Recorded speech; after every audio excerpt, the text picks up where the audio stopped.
एक बड़े से जंगल में पुष्पराज नाम का एक बड़ा स्मगलर हुआ करता था। उसके पास बहुत से लोग काम करते थे। वो लाल चंदन के पेड़ों को काटता था। उन्हें उसके पास मौजूद हाथी उठाकर ले जाते थे और उसके आदमी लॉरियों में लाल चंदन को चढ़ाते थे। वहाँ से लॉरी निकलते थे। वहाँ पर चेकपोस्ट के पास मौजूद पुलिस वाले भी पुष्पराज के ही आदमी होने के कारण उनकी जांच करे बिना ही वो लोग लॉरियों को छोड़ देते थे। ऐसे उसके जुर्म का साम्राज्य बहुत फैला हुआ था। उसके पास गंगा नाम की एक हाथी थी। पुष्पराज को गंगा बहुत पसंद थी। उसे अच्छा खाना खिलाते हुए उसका बहुत ख्याल रखता था।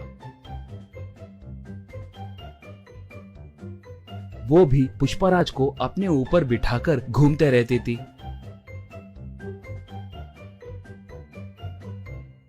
पुष्पराज आसपास के गांव में भी बहुत दान करता था।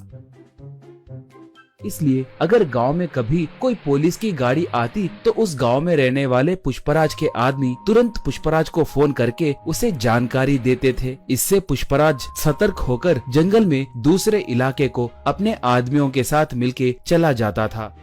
पुलिस वाले आकर वहां पर देखे तो उन्हें कोई नहीं दिखते थे। इससे वो लोग सर पकड़ लेते थे। एक बार उस इलाके को एक नया एसपी आया। उसका नाम शेखावत था। वो बहुत बड़ा रिश्वतखोर और भ्रष्ट ऑफिसर था। वो बहुत बड़ा क्रूर और मूर्ख आदमी था। वो जैसे तैसे पुष्पराज को पकड़ने के लिए देख रहा था। एक बार गलती से गंगा एक घाटी में गिर गई, मगर वो पूरी तरह से घाटी में गिरे बिना नीचे एक बड़े से पत्थर के बीच में फंस गई थी। वो हाथी उसे बचाने के लिए चिंगाड़ने लगी। उसके चिंगाड़ को सुनकर पुष्पराज और उसके आदमी वहां पर आए। वो लोग गंगा को देखकर उसे कैसे बचाना है कहकर सोचने लगे। पुष्पराज तब, अरे इसे बचाने के लिए हमारी ताकत बस नहीं होगी। इसके लिए एक जेसीबी को लाना होगा। वो अब कहाँ पर होगा? उसे अब तुरंत लेकर आइए, कहा। एक तब, पुष्पा भाई, उस जेसीबी के मालिक का घर पुलिस स्टेशन के बिल्कुल बगल में ही है। हम अब उसके लिए गए तो बहुत खतरा होगा। पुलिस वाले हमें पकड़ सकते हैं। हम अब गंगा को छोड़ दिए तो ही अच्छा रहेगा। हमें वहाँ पर जाने के लिए हिम्मत नहीं है भाई, कहा। पुष्पराज उसे एक खींच के मारकर, गंगा के लिए मैं चाहे जितना भी दूर जा सकता हूँ। आप नहीं गए तो मैं ही जाकर उस जेसीबी को लाऊंगा। इसके अंदर आप लोग रस्सियों को तैयार करके रखना, कहा। ऐसे वो बाइक को लेकर गांव में आया। उस जेसीबी वाले से पूछकर जेसीबी को लेकर निकला।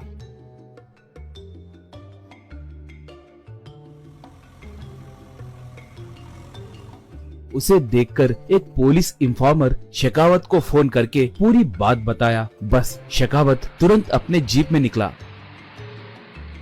पुष्पराज पहाड़ के पास पहुंचकर जेसीबी को रस्सियां बांधकर उनसे गंगा को ऊपर खींचकर उसे बचाया।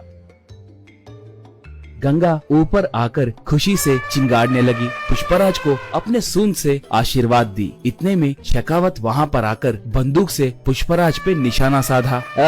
शराफत से सरेंडर हो जाओ, वरना ये बुलेट तुम्हारे भेजे में घुसेगी, कहकर पुकारा। उसे देखकर पुष्पराज के आदमी मारे डर के वहाँ से भाग गए। पुष्पराज तब, मैं तुम्हारे बारे में बहुत कुछ सुना हूँ। तुम्हारे जैसे निठल्लों को मैंने बहुत देखा है। मैं तुम्हें सरेंडर हुआ तो भी तुम मुझ पर केस डालकर मुझे जेल में नहीं डालोगे कहकर मुझे अच्छे से पता है। मुझे एनकाउंटर करोगे कहकर मैं जानता हूँ, कहा। शेखावत तब, सही कहा, तुम बहुत समझदार हो। मैं तुम्हें एनकाउंटर करने के लिए ही आया हूँ। तुम्हें टपका दिए तो मुझे 10 करोड़ रुपए मिलेंगे। चुपचाप भगवान की याद करो, यही तुम्हारे आखिरी क्षण है, कहा। बस गंगा एकदम से उस पर वार की। सूंड से उसके हाथ में के बंदूक को दूर फेंक दी। उसे अपने सूंड से पकड़कर जमीन पे जोर से पटकी। बाद में उसे उसी घाटी में फेंक दी। इससे उसे छुटकारा मिला।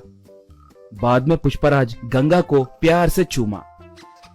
उसके ऊपर बैठकर जंगल की ओर निकला पुष्पराज। दोस्तों, आपको ये कहानी पसंद आई तो दया करके हमारे चैनल को सब्सक्राइब कीजिए। उसके साथ साथ वीडियो को लाइक मार के आपके दोस्तों को शेयर भी कीजिए। पुष्पा 2 के लिए कौन कौन इंतजार कर रहा है हमें कमेंट में बताइए। धन्यवाद।